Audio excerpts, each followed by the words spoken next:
আসসালামু আলাইকুম ওয়া রাহমাতুল্লাহি ওয়া বারাকাতুহু।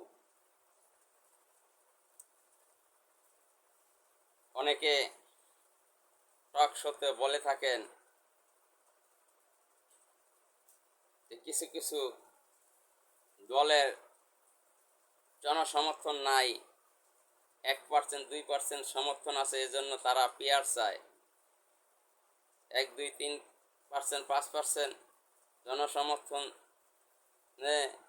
যদি পিয়ার পদ্ধতিতে নির্বাচন হয় তাহলে তারা 2 3টা 5টা 15টা সিট আসন পাবে, এজন্য তারা পিয়ার পদ্ধতি চায়। এই কথাটা একদম ভুল।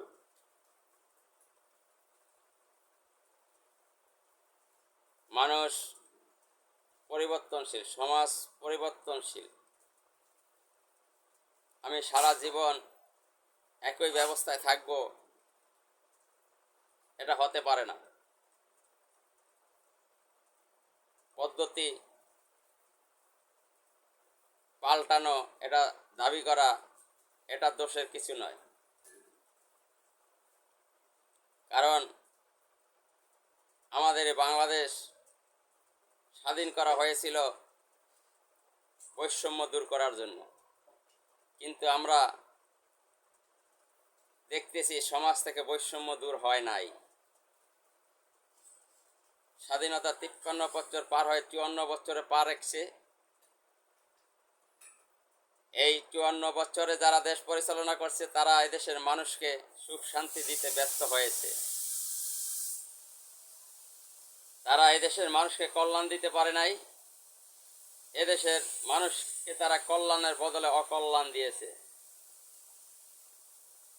54 বছরে এই নির্বাচন ব্যবস্থা বাংলাদেশে চলে আসছে, এই নির্বাচন ব্যবস্থার মাধ্যমে এদেশে ফ্যাসিস্ট তৈরি হয়, দুর্নীতিবাজ তৈরি হয়, টেন্ডারবাজ তৈরি হয়, চাঁদাবাজ তৈরি হয়।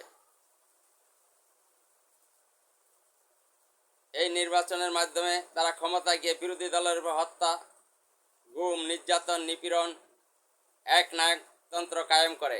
পিয়ার পদ্ধতিতে নির্বাচন হলে এগুলো হবে না। বিশ্বের 91টা রাষ্ট্রে পিয়ার পদ্ধতি আছে। অনেকে কথায় কথায় বলে থাকেন নেপালে, ভুটানে।